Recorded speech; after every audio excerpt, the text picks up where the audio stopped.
আমি আপনাদেরকে একটা কথা বলার চেষ্টা করেছিলাম যে আপনারা যদি এখানে 10 জন থাকেন, এই 10 জনকে নিয়ে আমরা স্বেচ্ছাসেবক দলটাকে এই গোপালগঞ্জ জেলায় আবাদ করার চেষ্টা করব।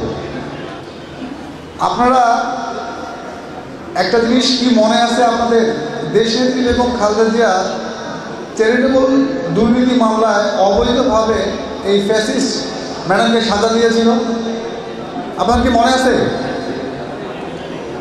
তো এই সাজা রায়ের আগে ম্যাডামকে একটা জবানবন্দি দিতে হয়েছিল আদালতে। সেই জবানবন্দির একটা লাইন আমি আপনাদেরকে শোনাচ্ছি। ম্যাডাম জবানবন্দির একটা পর্যায়ে বলতেছে, বাংলাদেশ ও এদেশের মানুষের ভাগ্যের সাথে আমার ও আমার নিজের পরিবারের ভাগ্য এক সূত্রে গাঁথা হয়ে গেছে। প্রিয় সহযোদ্ধারা, ম্যাডাম এই জবানবন্দিটা দিয়েছে তখনও 5ই আগস্ট হয় নাই।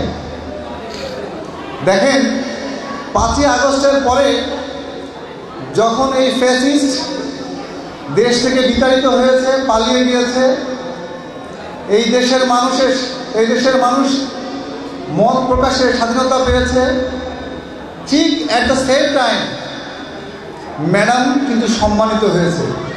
তাকে কুয়েতে আমিন তাদের রাজকীয় এয়ার অ্যাম্বুলেন্স দিয়ে ম্যাডামকে বাংলাদেশ থেকে নিয়ে গেছে। দেখেন এই একটা লাইন উনি বলছে আমার এবং আমার নিজের পরিবারের ভাগ্য। দেখেন তারেক রহমানের বক্তব্য দেওয়া, প্রচারিত করা নিষেধ ছিল, আর এখন যারা আমাদের দিনরাত সমালোচনা করত তারাই এখন তারেক রহমানের বক্তব্য শুনে মন্ত্রমুগ্ধের মতো বলছে, হায় হায়, এই কি তারেক রহমান? আমরা সবাই পুলকিত, আমরা সবাই আদর্শিত।